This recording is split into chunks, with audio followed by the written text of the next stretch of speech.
Et salut à toi, nouveau Vegapunk. On se retrouve aujourd'hui pour un nouveau chapitre de One Piece, le chapitre 1092. Donc le chapitre Kuma, le tyran se déchaîne en Terre Sainte. Voilà. Bon, Kuma, bon, et on peut dire qu'il est dans sa nature. Donc, non, pas Kuma, pardon, Jinbei. On a Jinbei On là, a sur la Jinbei page de couverture. avec des baleines ou des dauphins. On voit qu'il s'amuse bien. Avec des... Ouais, c'est ça. Il s'amuse bien, bah écoute, moi c'est sympa comme page de couverture. Moi j'aime bien Jinbei de toute façon, donc pour même te dire, je sais pas si tu le savais, Jinbei il est dans mon top 5 Ah ouais? de personnages. Franchement, Je savais pas. je l'aime bien. Enfin bref, on passe au chapitre, et alors là... On arrive directement à Marijoa. Ouais, direct Marijoa, direct intervention de Kuma. Il y a un jour, on se rappelle dans les scans précédents, quand Kuma avait pris la fuite ou s'était téléporté. Ouais, c'est ça. On savait qu'il partait à Egghead ou quelque chose comme ça. C'est ce qu'on s'est dit. Et là, on voit qu'il s'est téléporté à Marijoa. Surtout, on voit à quelle vitesse il s'est téléporté. Parce qu'il était sur l'île Queue d'Étrave. C'est la Grand Line. Ouais, c'est vrai. Ouais. Et là, il est arrivé jusqu'à Marijoa. Ouais, donc il peut se téléporter, il peut se téléporter assez vite, Kuma. C'est ça. Et surtout, bah les gars, on a tous eu la même réflexion. Bon, après, bien sûr, Kuma, bon, il a détruit avec sa bulle. Comme sur, comment ça s'appelle là, Thrillerback. Ouais. Mais tout ce qu'on a remarqué, c'est Akainu, ce chien. L'amiral en chef. L'amiral qui a quitté son bureau, putain. J'avoue, je suis choqué. Oh là là là là. Quand je l'ai vu, j'étais choqué. On se rappelle dans le scan, dans les 1060, qui était dans son bureau, qui était en train de commenter ce qui se passait sur Egghead. Et là, bah, tu le vois, Marijoa, il s'est déplacé. Depuis le Nouveau Monde, on n'a jamais vu se déplacer. Enfin, moi, je me rappelle pas. Ah, moi non plus. Il était toujours occupé. C'est comme le Hokage, là, qui a toujours des documents à signer. Il avait même le seum de jamais être sur le terrain. Voilà. Et là, tu le vois carrément. J'avais pas remarqué qu'il avait une oreille en moins. Enfin, pas une oreille en moins, mais un bout d'oreille en moins. Ah bah, attends, Kuzan. Attends, Kuzan, c'est quelque chose, Kuzan, hein. J'avoue. Donc, ouais, on a Akainu face à... Enfin, Kuma qui est un peu blessé, qui est un petit peu, tu vois, pas au mieux de sa forme, donc bon, on va pas dire que c'est un vrai combat, mais quand même c'est impressionnant de voir Kuma qui se retrouve en face d'Akainu. C'est ça, et surtout, ben, on s'est dit, est-ce que les dragons célestes pourraient, comment dire, montrer du respect auprès de l'amiral en chef, mais on voit que c'est leur chien aussi. C'est pareil, hein, ça change pas, hein. Ça change pas, ça veut dire que Sengoku il se faisait traiter comme ça aussi. Bah attends, s'ils font ça avec Akainu, c'est un Goku qui est super gentil, bah c'est sûr qu'ils font pire même. Ils demandent son homard ou je sais plus quoi là. Ouais, mais on sait très bien qu'il aura jamais son homard. Et surtout, bah on se rappelle aussi dans les scans précédents, je crois que c'était dans le scan 1083, on montrera la page, où bah, les révolutionnaires commençaient à attaquer genre une guerre froide et commençaient à attaquer leurs ressources alimentaires. C'est ça, c'est pour ça que je dis qu'il l'aura jamais. Parce que les révolutionnaires, et là on voit que ça commence à devenir sérieux. Et qu'ils disent même à Akainu. J'espère qu'il va jamais manger son homard. Hein. Ah ouais, moi aussi, hein. Il ne le mangera pas. Hein. Et après, du coup, bah, Akainu il fait pas trop attention aux remarques du dragon céleste. Après, c'est des chiens aussi, hein, c'est la même race. Hein. Écoute, là, il est. Mais je le trouve même un peu, comment dire. Je sais pas, Akainu, genre, il se pose des questions, il dit où est-ce que tu peux aller. Bah en fait, ça se voit qu'Akainu, en fait, ils ont un lien. C'est-à-dire, ouais, soit Akainu, là, qui se pose des questions, qu'il a pas sa personnalité, qu'il a plus son esprit, qui préfère être mort, où veux-tu aller, que ce soit Saturne, on se rappelle, on mettra les pages, que ce soit Saturne qui disait non, laissez la fille de Kuma tranquille. C'est encore une petite fille. Même dans les scans, dans les pages qui viennent, où tu as Kizaru aussi, qui dit que tu as bien grandi, il y a un lien. Il y a un lien entre eux et le gouvernement mondial. Et pourtant, Kuma, c'était un pauvre dans son passé. Il était super gentil. Ouais. Et on se rappelle aussi que Bonnie cherchait la raison de pourquoi il s'est sacrifié. Pourquoi il s'est vendu. À mon avis, ça doit être un truc super triste. C'est vrai que ça doit être... Je sais pas, ouais, t'as raison. Peut-être qu'il y a une histoire, franchement, elle est super touchante. Peut-être que pour sortir de la pauvreté, il a fait un truc, c'est vrai. À mon avis, c'est plus profond. Tu penses? Ouais. Et en bas, oh là là, mon ami Moki. Oh, il me fait du sale. Quand tu vois ça, tu penses à quoi? Bah, ça, pour moi, ça me rappelle l'attaque... En fait, ça me rappelle la seule fois où on l'a vu se battre, hein, contre Barbe Blanche, en fait. Ah ouais, le crâne de Barbe Blanche repose Ah ouais, en paix. ouais, c'est ça. On a Kid qui a rejoint Shanks. On a Kuma qui rejoint Barbe Blanche. Le pauvre Kuma, franchement, mais en même temps, qu'est-ce que tu veux qu'il fasse contre Akainu? C'est abusé, le gars il a résisté à Barbe Blanche. Et Akainu il est surpris qu'il y a du sang toujours. Ouais, il est surpris, il est surpris, mais en même temps, c'est Et normal. surtout le pauvre, on voit en bas qu'il perd son pied aussi. Ouais. Ah ouais, c'est franchement le tyran. Ah, il s'est barré direct. Hein. Ah ouais, j'espère qu'il a une bonne bible. Hein. Je crois pas qu'il a sa bible avec lui. Là. Il a pas. Là, je crois pas qu'il l'a avec lui là. Non. C'était avant l'éclipse. Ouais, voilà. Et après, ben, on voit la conversation avec Bonnie quand Oui. Barbe Noire l'avait capturé Exact, quand Barbe Noire il a fui face à Akainu, je me rappelle. pour devenir une arme. Et comme on disait en amont, ben, on voit qu'ils ont une relation très proche. On a vu Kuma s'envoler. On sait tous où il s'envole. De plus de 4, il va pas s'envoler sur Thrillerback. Ah non, normalement il va à Egghead. Hein. Et il va à Egghead directement. Ouais. Mais son esprit n'est plus là. Bon, on verra avec les scans qui vont venir. Hein. Mais en tout cas, je suis étonné de voir Akainu se poser autant de questions. T'as vraiment raison, je pense Ouais, qu'il y a c'est vraiment pas une un lien, brute, ouais, c'est pas une brute qui attaque. comme on croirait. Parce que à Marineford, quand même, c'était vraiment. Ah ouais, dégagez, Marine- pirate, dégagez. c'est ça. Alors que là, enfin, je sais pas, il est très posé Akainu. Je trouve. Ah ouais. J'aime bien. Alors, qu'est-ce qu'on a après Après, bon, on revient sur Egghead, les amis. On revient sur Egghead. Avec les vieux Kuma en policier là. Et On voit la marine débarquer, commence à envahir l'île. Ouais. Et surtout, bah, ce qu'on attendait. Ah, ce qu'on attendait est là. Et là, mon ami, on a Amiral vs Yonko. Amiral versus Yonko. Surtout, c'est fort, quand même. un Luffy en gear Snake Man. Snake Man. Gear faux Snake Man. Du coup, bien sûr, on voit que Kizaru dit, enfin, c'est bien l'homme qui a battu Kaido. Ouais. Ensuite, qui utilise la vitesse pour l'attaquer, la vitesse qui est la puissante. La question que je voulais te poser en amont, ouais. La question qui a beaucoup fait d'éloges, surtout sur les réseaux, est-ce que Kizaru est plus fort qu'un second de Yonko, c'est-à-dire un Katakuri? Parce que le Snake Man a battu Katakuri, Kizaru le dégage facilement. Du coup, qu'est-ce que ça veut dire, Monkey?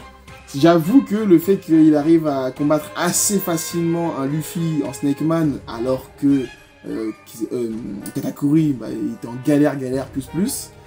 Oui, ça se fait poser des questions. Moi, je dirais qu'un amiral, en fait, c'est équivalent à un YC1. C'est-à-dire que là, le coup qu'il a donné à Luffy, il a été projeté, d'accord? Mais ça, ce qu'il faut prendre en compte, c'est le fait que Luffy, il a touché en fait les barrières du dôme là, et qu'il a dit ouais, j'ai failli mourir. Ça, je vais en revenir là. Ouais. Mais là, dans ces pages, dans ces 3-4 pages là que tu vois, ouais. On voit très clairement que ça va. Il maîtrise quoi, il gère. Voilà, et du coup pour toi, tu maintiens toujours le YC1 égal amiral? Ouais, pour moi c'est... Parce qu'à la fin, il a dû se mettre en guerre 5. C'est vrai. Mais le fait, comment dire... En fait, pour moi, le fait de rendre Luffy Yonko, c'est aussi le fait que justement il est de guerre 5. Et que ça fait que c'est un Yonko très puissant. Mais vu qu'on a battu le très grand guerre faux. Oui. Ah ouais les gars, je vous défends un peu les pro amiral là. J'essaie de coincer hein. Non mais moi ce que je veux dire c'est que le Gear 5 en fait, comment dire, en fait si Kizaru arrivait à faire la même chose qu'il est en train de faire là avec Luffy en Snake Man avec le Gear 5, là je t'aurais dit non, Amiral le plus. Amiral oui plus. mais là juste avec le Gear Mais fort. là juste avec le Gear fort, non pour moi il reste toujours équivalent à un second Yonko. Ok, bah moi je vais dans l'optique où là, enfin, comment dire, personne s'attend à un Kizaru se faire malmener par un Luffy Garfou, je suis désolé. C'est un raisonnement assez simple et bête pour moi, je suis désolé pour les gens qui pensent comme ça. Moi je raisonne comme Crocodile. Par exemple, Crocodile on l'a vu à la Basta. Ouais. C'est-à-dire, plus l'œuvre il va avancer, plus la montée en puissance va s'effectuer. C'est-à-dire, tu as Crocodile qui revient. Ouais. C'est pas le Crocodile d'Alabasta. Le Crocodile d'Alabasta, il est loin du niveau de Doflamingo de Dressrosa. C'est-à-dire les deux qui sont corsaires. Si tu prends le niveau de Crocodile d'Alabasta et le niveau de Doflamingo, Adresse Rosa, il y a une différence de malade alors que les deux sont Shichibukai. Mais là, le fait que Crocodile revient en avant, rejoint la Cross Guild, pour moi, Crocodile, il est minimum niveau YC1. Parce que là, on avance dans l'œuvre. Me faire un Gearful qui bat Kizaru, mais je suis désolé, c'est débile. Bah ouais, il ne bat pas là. Un catégorie. À l'heure d'aujourd'hui qui revient, c'est sûr qu'il sera plus fort. Est-ce que, pour vous, le raisonnement de Kizaru bat le Snake Man, enfin le Snake Man, oui, fait en sorte qu'il fasse une catégorie, soit en raison simplement comme ça, oui alors. Mais moi, je raisonne pas comme ça. Moi, son montée de puissance, c'est comme Kaido. Un mec qui a battu Kaido, tu crois l'ennemi de... Parce que quand tu voyais Kaido, tu faisais « Oh putain, c'est quoi ce mec ?» Ou quand tu voyais Katakuri, tu faisais « Oh bordel, comme il va le battre ?» Au début, quand tu voyais Cracker, quand tu voyais Crocodile. Mais à chaque fois, l'auteur nous a mis toujours la barre au-dessous. C'est comme Marineford, les gens qui me prennent l'exemple de Marineford. Ah, Marineford, où tu vois du haki? À quel moment tu vois du haki, gros? Il n'y a pas d'haki, il n'y a rien du tout. Il y a très peu d'haki à Marineford. Ouais, bah ouais. Il y a très peu d'haki si tu raisonnes comme un Marineford. C'est comme Mihawk. Je suis désolé les amis, si Mihawk avait réellement le niveau Y Vista, je sais pas quoi là, il serait sorti de l'œuvre depuis longtemps. C'est une montée en puissance. On est obligé d'évoluer. Et là, Kizaru qui maltraite le Snake Man, je suis désolé, mais il faut le faire. C'est normal. Donc en gros là, tu dis les exemples pour citer le fait que Kizaru, par rapport à Shabandi, là actuellement il est plus fort. Bah bien sûr. Est-ce que à Shabandi t'as vu très peu d'acquis? Il y a la montée en puissance, il y a les éveils de fruits, il y a tout qui rentre en jeu. Est-ce qu'à Marineford, tu voyais des éveils de fruits, tu as vu quelque chose? T'as rien vu, gros. Mais du coup, du coup, la théorie de un personnage, il est plus fort à partir du moment où le temps il est passé. Mais le temps il est passé. Ça dépend de quel personnage, pas n'importe quel personnage aussi. Oui, mais je veux dire, bon, oui, ça dépend. C'est sûr que si tu me sors. C'est-à-dire, est-ce que pour toi, Crocodile a toujours le niveau d'Alabasta? Question tout simple. Ça dépend en fait de ce qu'il a fait au cours de ce temps. Parce que si Kizaru, il est resté, c'est pas ce qu'il a fait, mais si Kizaru, il est resté assis sur une chaise pendant les 2 ans, alors que Luffy s'entraînait, ben moi, il a le même niveau. C'est l'auteur, parce que Kizaru n'a rien vu à 2 ans. Oui, on sait pas ce qu'il a fait. C'est-à-dire, l'auteur, il peut le glow up en fait. Parce qu'on l'a pas vu du haki. Est-ce que t'as vu son haki à Marineford ou quelque part? T'as rien vu de Kizaru. C'est normal ici qu'il maltraite le Sekman, il est encore heureux qu'il maltraite le Sekman. Au contraire, si le Sekman il prenait le dessus aux Amiraux, là je me serais posé des questions, je me serais c'est quoi cette merde? Ouais, non mais... Pour moi, je maintiens toujours qu'un YC1 est égal niveau amiral. Oui, ouais, voilà, c'est ça, c'est équivalent. Mais ce que je veux dire, moi, c'est que un personnage, il est plus fort à partir du moment où tu sais qu'il s'est entraîné, etc. Par exemple, Crocodile, entre-temps, moi, on a vu... Mihawk, est-ce qu'il s'est entraîné entre-temps depuis Marineford, non? Depuis Marineford? Ouais. Non, il s'est pas entraîné, mais quel rapport? Le rapport, c'est Crocodile. Est-ce que Crocodile, peut-être, il a évolué son fruit, mais il s'est pas entraîné de ouf. Un personnage, on n'a pas besoin de voir son évolution de ouf. Un personnage qui... C'est comme Doflamingo. Doflamingo qui va revenir. On veut tous qu'il revienne Doflamingo ou Eneru. Ener, c'est comme vous voulez. Qui revient. Est-ce qu'on est obligé de voir son entraînement? Pour moi, non. Moi, s'il revient, Eneru, et qu'il a toujours le même niveau que Scapia, ça sert à rien du tout. Après, moi, je dis pas qu'on est obligé de voir son entraînement. Voilà. Juste qu'on est censé nous dire que le personnage, il a fait des trucs. Parce que... Oui, par exemple, Eneru, on sait qu'est-ce qu'il a fait. Il est parti dans la galaxie, là, dans sa aventure. Voilà, là, tu peux me dire... Il a découvert des choses. Tu peux me dire, là, il a évolué, là, il y a eu quelque chose. Là, pour moi, il revient pas au même niveau, c'est sûr. Bah voilà. Mais un personnage qui par exemple, Kizaru, je sais pas ce qu'il a fait exactement entre les 2 ans. Je suppose qu'il a continué à chasser des pirates, etc., à être sur le terrain, quoi. Donc forcément que pour moi, il est aussi fort, il est plus fort qu'avant parce qu'il a continué à se maintenir en forme, tu vois ce que je veux dire. Donc c'est la logique même. On est obligé d'avoir une montée en puissance. Bon. Crocodile, on l'a vu entre-temps à, comment ça s'appelle, Impel Down. On l'a vu après, et forcément entre-temps, il a cherché des pirates pour pouvoir aller trouver la Cross Guild, etc. Blabla. Il est resté en fonction, tu vois ce que je veux dire. Il n'est pas resté assis sur une chaise à rien faire. Si on n'avait pas vu l'évolution de Crocodile, moi je t'aurais dit, bah, en fait c'est le même que la dernière fois. Au final, non, on sait que Crocodile, il est en mouvement. Donc pour moi, un personnage, quand il revient, un personnage, toi, un boss d'arc, c'est sûr qu'il revient plus fort. Et là, moi, je maintiens toujours Kizaru au niveau YC1. En tout cas, pour moi avec aussi. Toutes les explications qu'on a fournies. Tout ça pour dire que moi aussi, en tout cas, Kizaru, il reste pour moi au niveau YC1. Et en plus de ça, je comprends pas pourquoi les gens ils s'excitent. C'est juste un échange de coups. Luffy, il est pas KO. Il a juste envoyé valser. Le dôme il a fait plus de dégâts. C'est le dôme qui a fait plus de dégâts. Bah oui, Kizaru, voilà, c'est un échange de coups. C'était pour ça qu'on a pris 5-6 minutes pour répondre à la question. Et bah après tu vois Kizaru qui détruit le petit robot. Le fameux robot. Ouais. Je crois que c'est numéro 4 peut-être, je sais plus 5. Mais ils vont faire comment du coup Et du coup le robot il a rejoint Shaka et l'autre robot Kong. Bah ouais malheureusement. Hein. Et surtout dans le combat on n'a pas cité. Ouais. J'ai pas compris Kizaru qui dit je n'ai pas vraiment envie de tuer Vegapunk, je le connais depuis longtemps.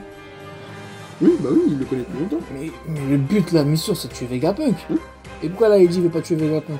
Parce que en gros il agit, il écoute les ordres quoi, c'est les ordres, c'est comme ça. Il l'aime bien, c'est les ordres. Vraiment pas envie de le tuer. Ouais voilà, c'est les ordres, même s'il l'aime bien, même s'il a passé du temps avec lui. On se souvient que avant même la rencontre de... Comment il s'appelle encore merde, j'ai oublié le nom de... Sentomaru, merci. Avant même la rencontre de Sentomaru, il était avec Vegapunk. Donc c'est-à-dire qu'à mon avis, ils ont travaillé ensemble pendant un bon moment. Il l'aime bien, mais les ordres, c'est les ordres. Hein. Kizaru, on l'a connu comme ça. Il s'est même attaqué à Z dans le film et tout. Et là, quand je vois le robot se faire détruire avec le bateau, et quand je vois Kuma qui se dirige, je pense direct à Kuma qui va protéger le bateau. Hein. Ah, ça ferait un bon rappel avec franchement, là, ils les envoient tous peut-être à Elbaf ou sur l'île la plus proche. Franchement, c'est très faisable. Hein. Ouais, parce que là, il a détruit le dernier truc qu'il faisait qui pouvait s'échapper. Un Kuma qui les aide, ça peut être pas mal, j'avoue. Et hop, comme il a fait à Shaboogie, mais cette fois pour les sauver. C'est ça. Enfin, il les avait sauvés et aussi. On voit à chaque fois les explosions quand tu touches le drone. Ouais, on voit les explosions qu'il y a eu et il s'inquiète du coup pour Luffy et tout. Et là on voit le bateau il tombe. Hein. Donc là ça devient un peu la merde pour les Mugiwara. Il y a même Franky qui voulait s'attaquer à Kizaru. Et on voit la rencontre de Bonnie et Kizaru qui dit bah, tu as bien grandi. Du coup est-ce que ça fait la théorie du Bonnie encore une enfant? Parce que tu avais Saint Garcia qui disait aussi que c'était une petite fille. Qui n'allait pas la toucher. Ouais, mais c'est de la triche, parce que enfin, Bonnie, elle peut se transformer en ce qu'elle veut. Ouais, mais réellement, c'est ça qui est intéressant, est-ce que réellement, elle est pas petite? Ah, peut-être que réellement, c'est une enfant, c'est vrai. Oda, il nous a toujours montré comme ça, mais en vrai, de vrai, vu comment les personnages en parlent, c'est vrai que c'est possible que ce soit une petite fille qui juste essaye de rester grande.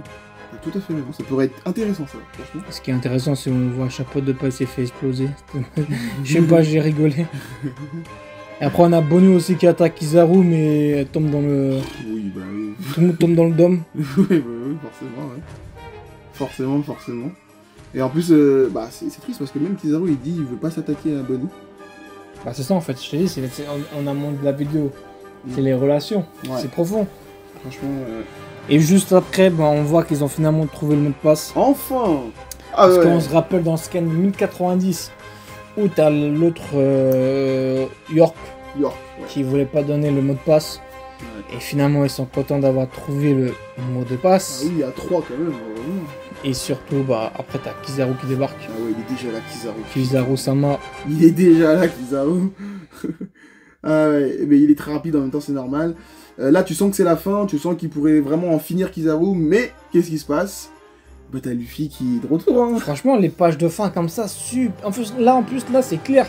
Je sais pas comment vous avez trouvé la page de fin, mais là, tout est propre. C'est-à-dire, on avait l'impression un peu quand tu vois par exemple Shanks qui a utilisé le Kamusari sur Kid. C'était un peu, excuse-moi du terme, hein, franchement, je m'excuse auprès de tous les fans, un peu brouillon, un peu. C'était pas net en fait. Ouais, alors que là, quand tu vois Luffy, chaque doigt par exemple, chaque blessure, son visage. Qu'il attrape Kizaru, la gueule de Vegapunk, tout est clair. Ouais, c'est bien. Tout est bien dessiné, c'est ça pour moi du Oda. Ouais, et j'ai kiffé voir cette planche. Ça m'a fait super plaisir. Et on voit que Luffy, il est revenu aussi, c'est écrit en bas, qui s'est fait exploser 2 fois.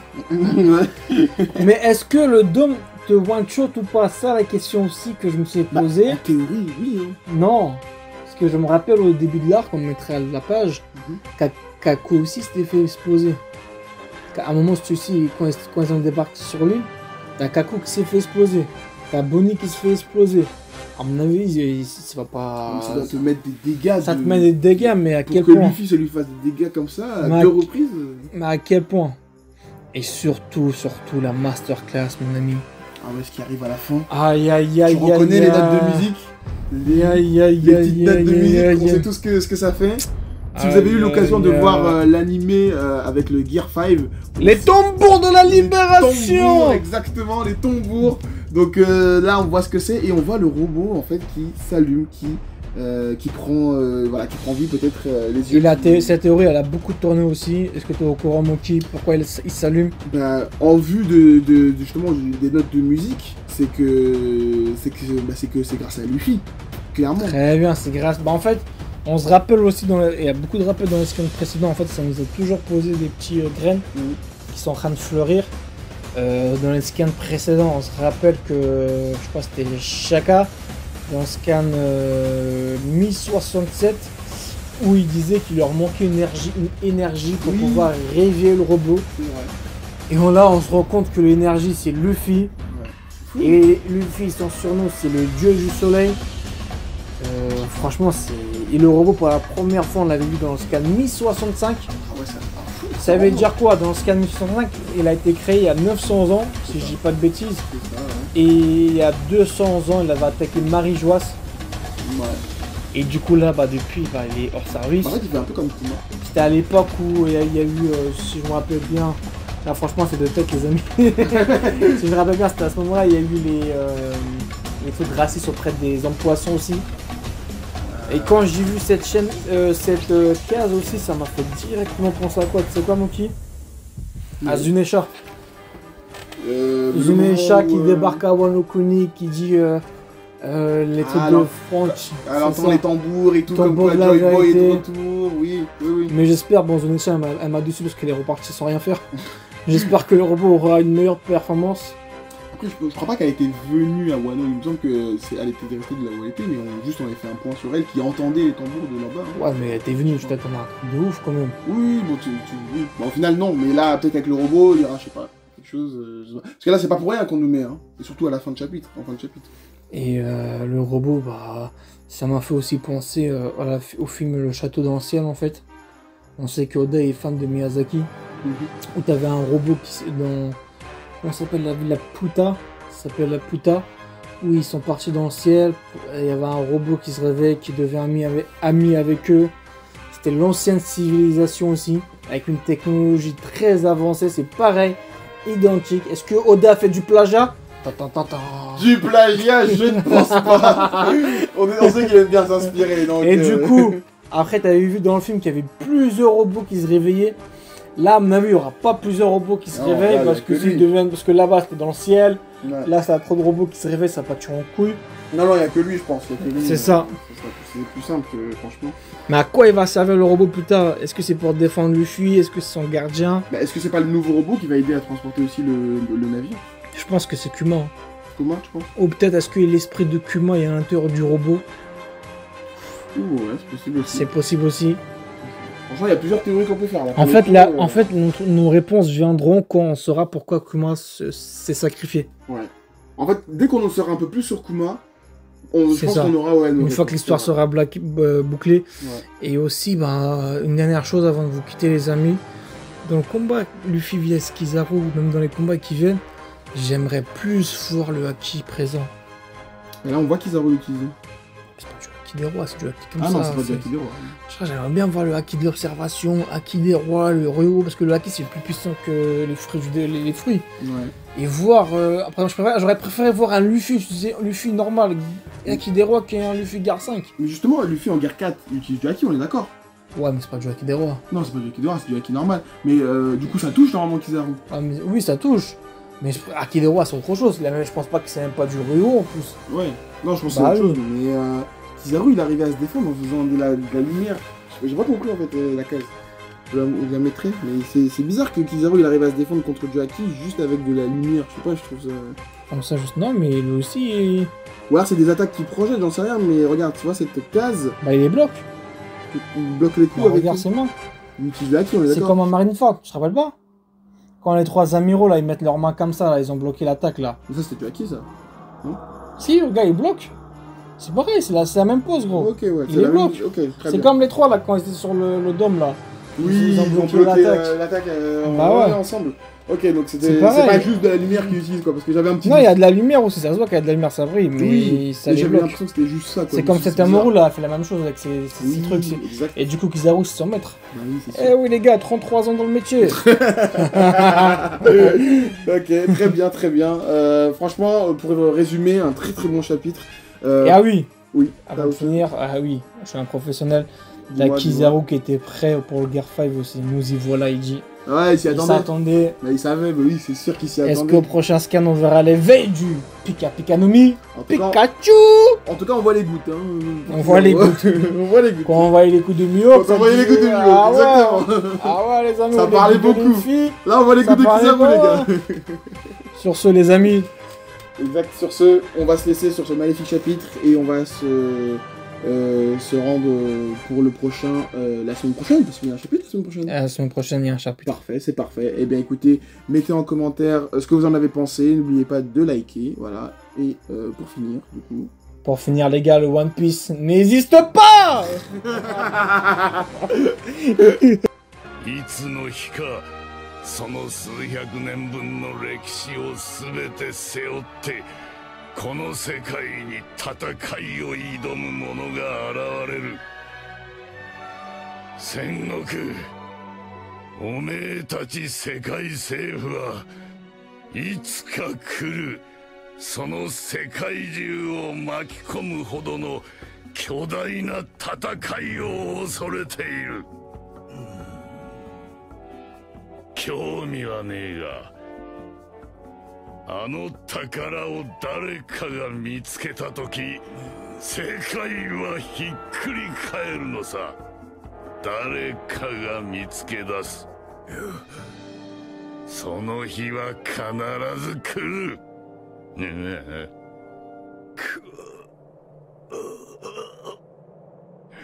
One Piece は実在する